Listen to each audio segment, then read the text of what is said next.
we are seeing a significant trend in the amount of franchise inquiries that we're getting. And post-COVID, there's been a couple of areas where we've seen that trend increase. The first is this next generation of entrepreneurs. They really want to have their own business. They like hospitality.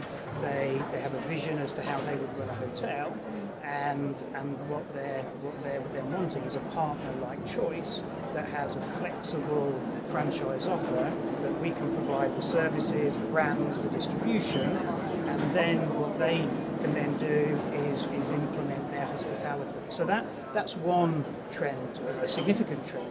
But also as well, post-COVID, we're seeing a lot of white label operators who are also wanting to use franchise brands.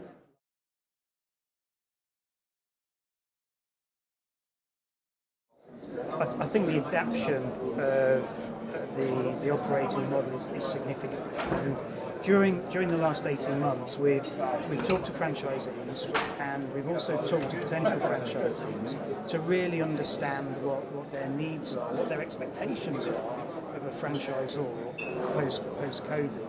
So what we've done, we have adapted our organisation, we've adapted our operational model, all based on fact. We did an in-depth study with a third party, and also we've also adapted our brands to the post-COVID consumer. Now, as far as the operating model, again, what franchisees are looking for is support, brands, distribution, most importantly value.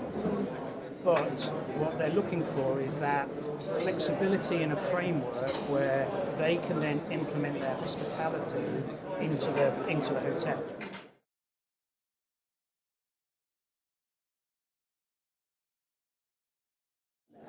So as I mentioned, during COVID, we did an in-depth independent study.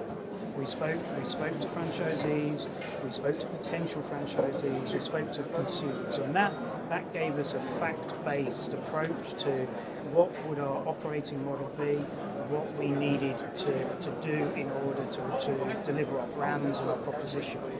Our ambition is to double our size in the next 5 years, double the hotels, double the room count across EMEA.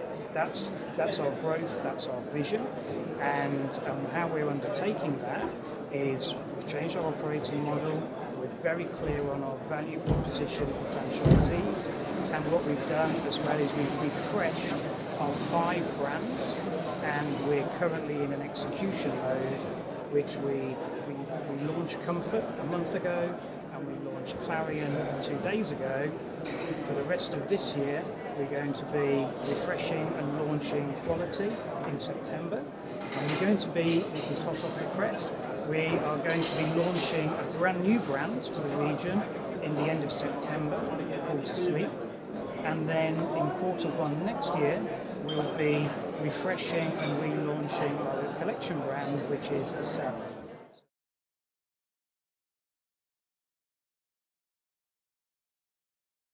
So we used an organisation called BDLC, and what we did is that we studied our brands, we studied versus the brand awareness, the RevPAR against the competition and an aspirational competition, so we can identify a premium.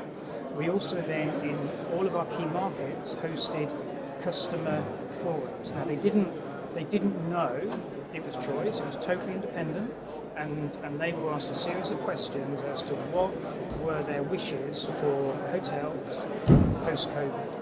And it was fascinating, because what they were looking for, first and foremost, they wanted a brand, because post-COVID they wanted the reassurance of safety, wellness, cleanliness, and the brand was something that they recognised would give them that.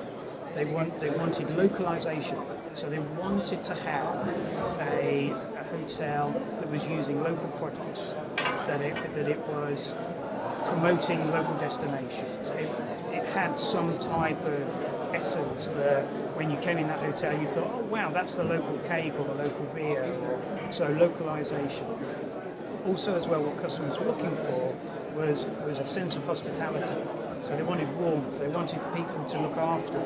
So, all of these things, there was no, I want $1 million chandelier in my room or a jacuzzi in the corner.